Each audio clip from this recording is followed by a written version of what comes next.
welcome to another episode of Unlocking Silicon Valley with the Billboard Boys and the birthday bonanza. and the birthday boy. Yep, special podcast edition. Aaron Derbacher. Thank you. It's nice to have Good to be back. had 31st birthday. 31st. And in honor of being 31 Wow. and being born in the year 1993, Ooh, I love these. I thought I would pull up some interesting facts from the year Aaron was born. This is a good surprise. All right, I'll start with housing. I just conceived Jeffrey that year. Jeffrey was born in 94. So that happened. We had a high What position?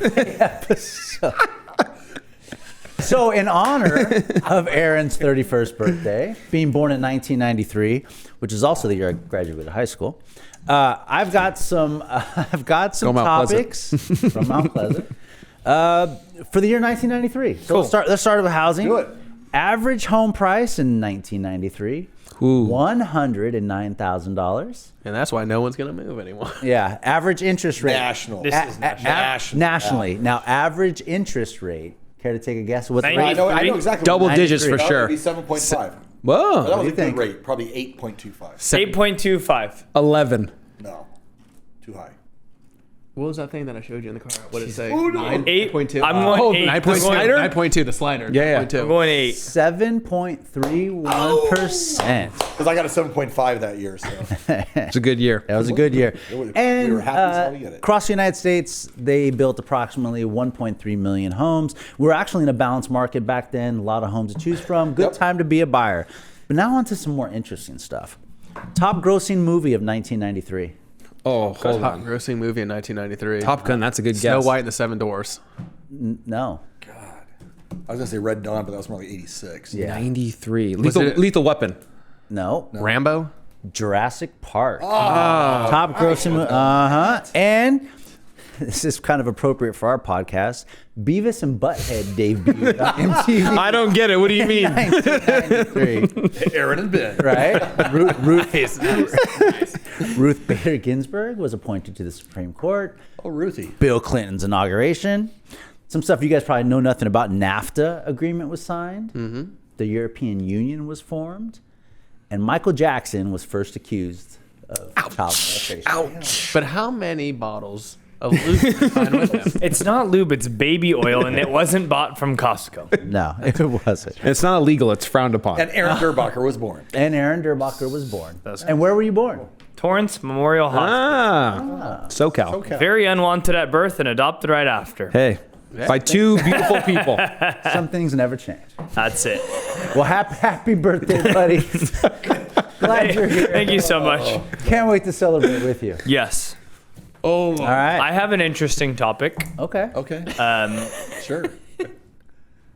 So We're ready. during the pandemic, there was a lot of friendships that were soured or friendships that were made, and there was a lot of extra time on our hands because we weren't going to the office. So a lot of people got into real estate investing, and what I mean by that is a lot of people that are friends ended up buying houses out of state. They became either short-term rentals, long-term rentals. Well, now here we are in 2024, and some of those friendships have soured, and a lot of articles that I've been reading have been ways to have avoided potentially putting themselves in bad positions because David wants to sell, Aaron doesn't want to sell, this person wants to rent long-term, this person wants to rent. So the goals have changed a little bit. What advice do you guys have for maybe someone who's thinking about buying rental properties with a friend or, you know, kind of wants to collab So you're their referring money? soured partnerships and Yeah. everything. Like maybe yeah. you're not friends anymore or... I'll go first. Work everything has to have a business mind around it. Regardless, friends, family, whatever, put a contract together. It is business and business only. What it comes down to. Yeah. Simple as that. And as long as you approach it that way, every deal you should have a 3 to 5 year timeline on it. You review it afterwards, but it's business is business. So if the down payment's $100,000, you each do 50-50, would you recommend someone being 51%? Like, how would you set maybe your I kids set up all my LLCs to where I'm the managing partner of it. The person who has the highest amount of experience should be the managing partner. So there should always be someone that can make the executive decision. Yeah, I will say it's very challenging when you have partnerships where it's like a where everybody has a say in it or something. So that's a very challenging scenarios. And you can, with a management agreement, partnership agreement, you can spell all those things out. Because now that I'm in my 30s, Yes. a lot of friends want to, collaborate, Sure. invest in properties outside the area. Jason picked up some great Section 8 rentals in Ohio. Right. So it's interesting to see, and just make sure you guys are setting yourself up for success if you are going to partner with a So friend. to your point, I think listen, at the end of the day, it's longevity, right? So that friendship is like a marriage, right? And you have to look at it as business. Don't just jump into it because you're friends and you have a couple beers one night and it sounds like a great idea. Ensure that you're like-minded. Yeah, because what happened during the pandemic was interest rates were so low. Yep. Right. So if Mark and Aaron are on a loan together, Mark wants to sell, but Aaron doesn't, I can no longer take Mark off the loan without having to either refinance at a crazy high interest rate and I'm in certain partnerships where we have one person, namely myself, and in a couple other partnerships with someone else, where they're on the loan, right, individually, and the entire partnership is benefiting from that person being on the loan. So to your whole point that you're bringing up, you always got to look at it as a business scenario and what the worst case scenario could be. You got to anticipate that and ensure that you have those exit strategies in your document. But do you think investing with friends is bad? I think it depends on the friend. Great right? answer. I agree. So I have one more thing. Okay. It kind of goes hand in hand. If you are investing in properties, recently Jason and I have gone down the path of investing in Ohio.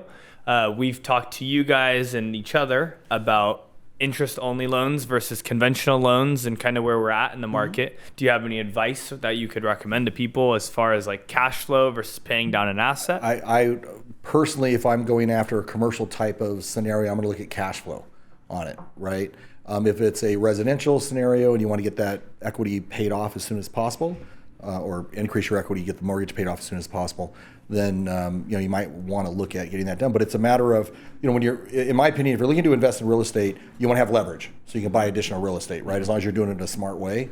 So by doing IO does allow you to purchase more. It's just going to have a shorter term on that note. Yeah. Right. So again, I look at every investment as a standalone investment. So if interest rates were still 3%, let's call it, would you recommend doing That's an a different interest-only loan? scenario. Or is it because where I messed up was I felt like those interest rates were going to be so low for so long that I didn't take advantage of it more and go buy three properties, right? Because I was like, oh, it's going to be that way forever. But the difference between 3% and 7% is quite a bit monthly. Well, I can answer it this way. Right now, we're looking at a investment out of Missouri, right? It's got a 20-year lease on it.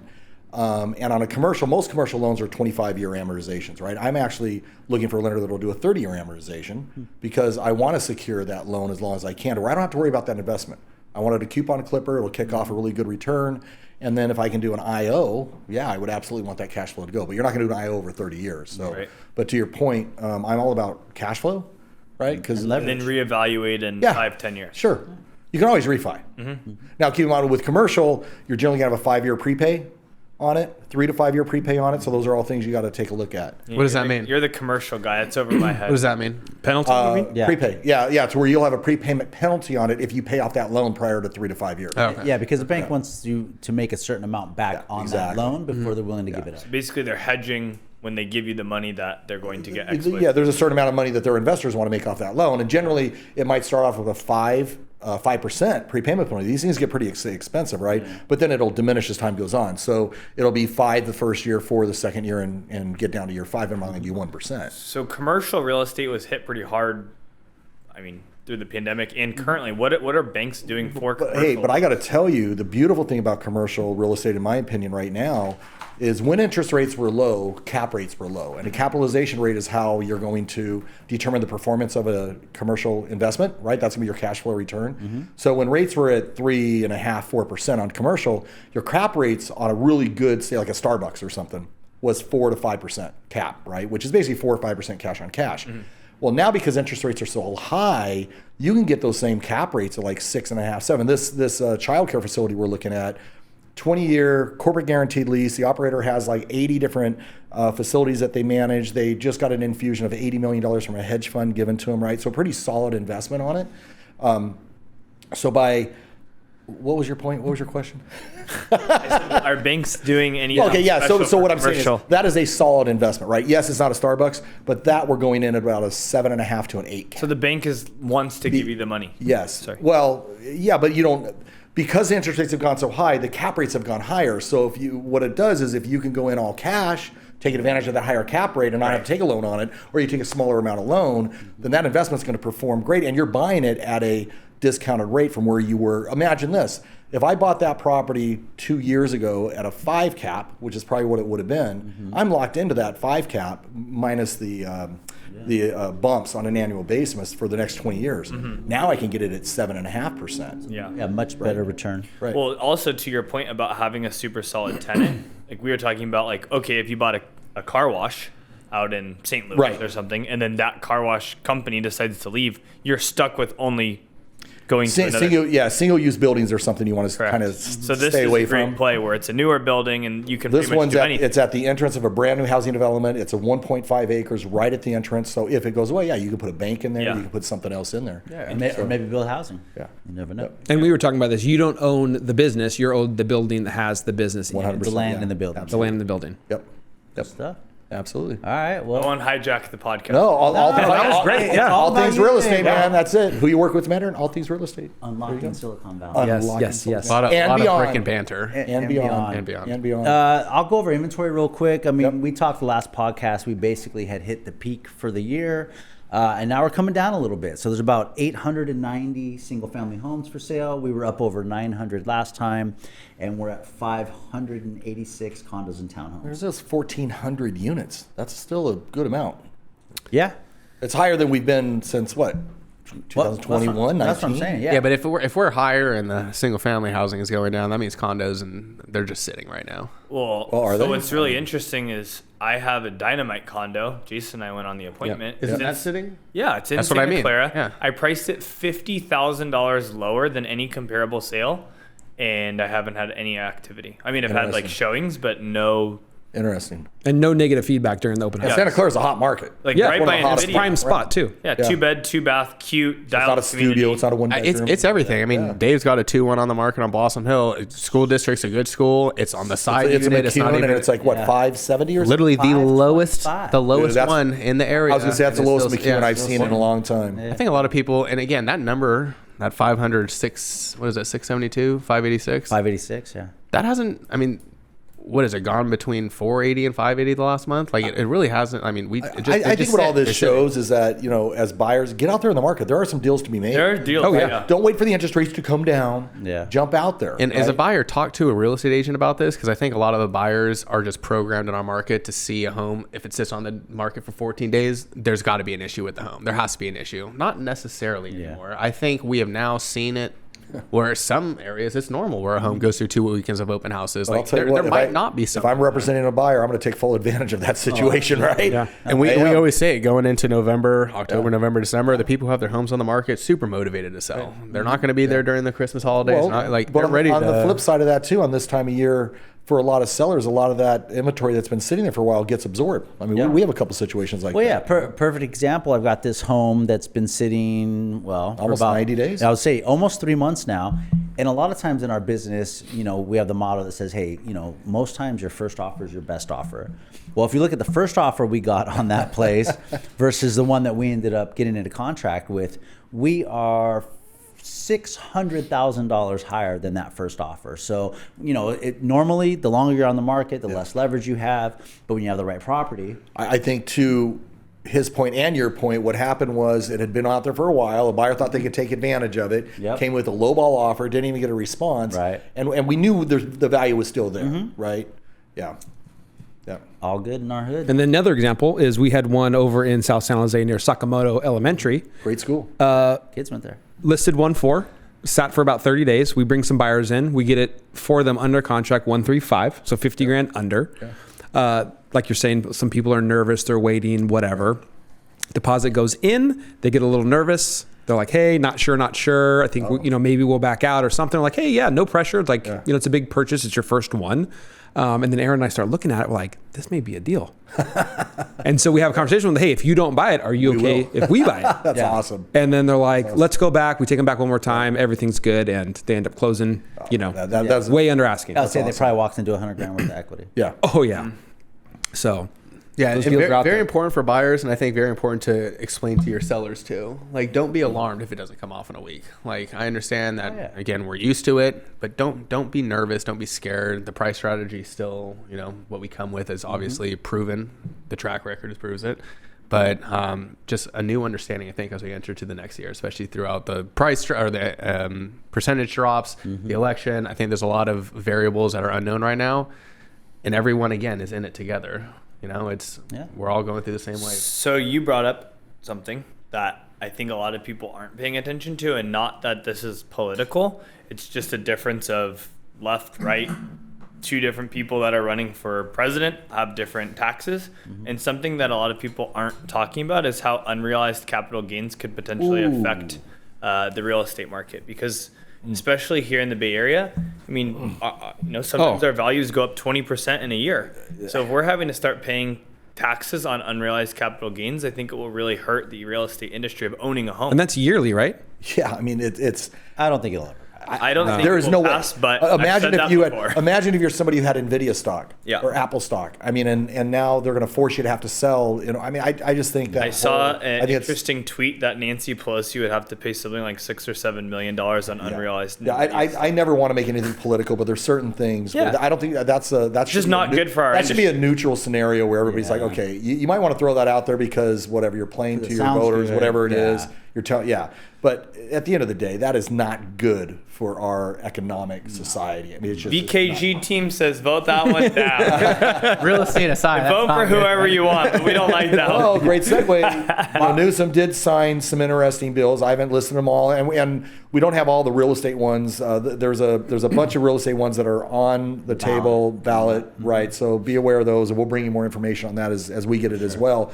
So not all these are real estate related. The one real estate related one is a challenging one because it continues to show how California is not a landlord-friendly state. There's two of them. One he signed, which gives tenants, it doubles the amount of time that a tenant has to respond to an eviction. Not a big amount of time, but it goes from 5 to 10 days. It just kind of shows just how California, anyways, it's a challenging scenario. And then they're Well, now why they're do you talking think about, that would be a big deal? Like, what could potentially happen? because by the time that would happen, the landlord has already probably lost, anywhere from 2 to 6 months worth of rent. And now it's another extension time period. Granted, it's only a week, but that's kind of at the end of the day where they have to reply to it. Now, if they don't reply, then it automatically goes to the eviction, right? Yeah. But I'm just saying, it's just one more thing, especially if you look at the majority of landlord or investment property owners are just mom and pop. That's just folks. it. They're not industrial, owners. I'm all Blackstone and crap. Yep. I mean, and then the other one that's on, it has not been signed yet, is where they're right now it's 21 days to return a security deposit, and now they're looking at making it 14 days. And it's like, we have a management company, and that management company, to get the contractors in there and everything, it takes several weeks to get that done. And there's huge penalties on a landlord if they don't meet that timeline. Huge penalties. So to shorten that up, I think it's pretty tight. Go ahead. Oh, I have a scenario kind of ties into that. Yeah. So I meet a guy the other day. He's a real estate investor, 30-year Army veteran. So just a good patriot. Sure. Goes in on a partnership with a couple other people on a house in downtown San Jose. Yeah. So some of those houses down there have a lot of bedrooms. This one has 7. So 7-bedroom house, and they're renting out each room. Ooh, that's tough. Okay. So there's 7 tenants. Yep, that's right. They've had it 6, 7, 8 years. All the tenants are good. No issues, whatever. The partners are like, let's sell this thing. Okay. Good luck. So goes in, serves some notices. Sure. Just real friendly. Oh, yeah. 60 days, Oh, yeah. whatever you Yeah, need, whatever. One of the tenants is hip to the skip, as you will. Yeah. And he goes, you can't evict us. That's right. Or he goes, why are you evicting us? Sure. Because we're selling it. He goes, Oh, wrong answer. wrong answer. I thought that was one of the options. I thought you No, did. it I is thought you- not. You have to have a, California is for cause now. It used to be no cause to sell. Now it's for cause, and those cause are very, very specific. You're stating you're pulling the home from the market, the inventory, right? That means that you have a family member moving into it. You're moving into it. You can do that. But you your give a 60-day intentions notice. change? Well, so it is. I just had this conversation with a client today where their daughter's moving into it, and you just got to be able to prove the intent. And they actually have valid intent for her. She's moving back into the country. She's moving to the property. We're giving the 60-day notice to the tenant. If it's 4 units or above, you also have to pay for relocation cost. That's that 60-day what notice. came up. So even though it's a bedroom, it's counted as a unit. It's a tenant. It's a tenant. That's what he said. Yeah. Yeah, And is it a was tenant. like $4,500 a head, I think. The worst case with this, and this is a much longer podcast, is like, let's say if you you rent a property out, you bring Ben as your roommate, and you don't notify the property management company, or Ben's not added to the lease. They're kind of screwed now because you might move out. Ben's still a tenant. He's like, oh, I don't even have a lease on this thing. Yeah. Right? And I'm still a tenant. You can't kick me out. Because he established residency. He established residency. He's probably got a bill in his name for the utility company and stuff. Got clothes in the drawer. You live there. Yeah. So the cause that you have to show cause to be able to, you can't just walk in a lot of land. This is why they need property management companies. You know. He had no idea. Yeah, you can't just walk in. He collected the rent himself. Friendly with all the tenants. Just like, hey, dude, this and Yeah. that. And he was like, and you'll be able to ultimately get them out. It's just the amount of time and money you're going to spend in doing that. So just some other ones real estate related, but interesting. AB 1780 is where they stop any legacy emissions. I saw for that colleges. last night. So just because you were an alumni of Or you San Jose work- State, or you work there. you work there. Yeah. They can no longer look at that as grounds for admission, which is a little interesting. Good thing I never went to college. I know. Not needed. So this one is a challenging one for me. They are banning local governments for individuals who are voting to show their ID. Say it again. yeah. So it no longer can they, if you're going to go voting at Yeah. they cannot ask you for an ID. Yeah, that's like a big democratic thing. But I don't understand that. Would be, how do you prove that you're actually who you are? I don't know if you've been anywhere around here, but they won't ask for your ID. Yeah, last election was like that. Yeah, they're like, show up, here's my they ID. say, Now it's banned, I started to so they pull it can't out. Do it. Started to pull it out, and they're like, oh, no. And I'm like, oh, God, this is Yeah. the... That's Kind of crazy. I mean, this one could, depending on where you're at. I think AB 1840 and SB 227. AB 1840, SB 227 is allowing undocumented immigrants the right to have home buyer and jobless aid. I mean, that's, interesting. That one. Open the borders. That one. Already open. That one, Pat, he on the signed ballot. it. No, he signed it. He signed it. SB 969, we get to have Amsterdam-style cannabis clubs now. They freed up outdoor alcohol and cannabis consumption. Hey. Jay can't wait. And this one's interesting too. I think this is really cool for buyers who get themselves into debt issues with medical. No longer can medical debt be on your credit report. Mm-hmm. I've had a lot of clients. How many of you guys have clients that go to get approved and they had a medical condition? Well, especially I've never had especially that. property management. Property We see it all the management, time. yeah. $80 medical bill Yeah. from 5 years ago Yeah. that went to collections. Yeah. And there's a lot more coming down the pipe. Did you know that related. animal vet bills are negotiable? Everything's negotiable. Everything negotiables, man. Just like real estate commission. So if I went to Kaiser and they hit me with a big... Always been. Speaking of real estate commission, I'm really glad you brought that up. Have you guys talked about this buyer commission thing? No. I haven't heard about that. What do you mean? All right, perfect. I'm so glad I brought it up. It's all we talked about for the last 2 months while you've been gone. Perfect. So away from my absence, I actually thought of something. Mark, great that I- topics, by the way. There you go, Yeah, bro. that's good. Thank you. Yeah. I realized what. Not the bolt. This is 31. I realized that a lot of agents are making a big mistake. And the big mistake that they're making is They don't have a billboard. they don't have a billboard. They don't have a team around them. Mm-hmm. They're not that cute. And they're not part of VKG6. Amen. Is that... Just let me know when it's... We're listening. Go ahead, man. Is that a lot of buyer's agents, when I'm the listing agent, are calling and asking me, are you paying 2.5%? And I'm just saying potentially. But a lot of other agents are saying, yes, we are offering out 2.5%. And what I've realized is that a lot of buyer's agents don't have a signed agreement with their buyer actually at 2.5%. So what is happening is the selling agent is potentially costing their client. And if David had it signed at 1%, did you already talk about this? 3 weeks ago. All right. Well, I just want to let you know that I am strong for my sellers. Anyways, see the last episode. Well, to probably what he's talking about, there was actually an article that came out yesterday This is probably where he got it from. that he's debunking, and I'll just give you the headline. It's where is it? Misinformation and frustration is plaguing. That's the article. Thanks, Jay. And they said in the article, agents are feeling overwhelmed, exhausted, and confused. I'm like, get out of here. That's not. I'd like true. to So that's what clarify, yeah. that was We're what was actually- yesterday in the Mercury News. It's Let's actually clarify. less clear to the Everything- consumer, and we're making more One, money. it shows that the media is at least, they're months behind where our industry is. Fake news. I will say there are agents who are. I'll tell you what. If you come across an agent who's confused and all that, Give us a you need to call. where you at. Or if Aaron tells the agent he's offering out 8%, I'm sure that causes a lot of confusion. Oh, right. Hey, so we have a movie night Oh, yeah. coming up October 24th. Elf. Have we picked the movie? Yes. Yes, Elf. I said Christmas Vacation. No, it's Venom. October 24th, it's Venom. All right, tell the camera again. October 24th, Venom is in the house. It's our follow-up from Deadpool. Bring your kids, they'll love it. Venom logo right here. And we Jake. have a lot of other stuff happening. Fantasy of Light's happening for the holidays, so stay tuned. On that note, we'll see you next time. Happy birthday. Aaron. It's really been a pleasure to be 31. back. So what do you do over Halloween? Are we like dressing up or something? Yes, Yeah. you're the gnome. You're the gnome hiding in the forest.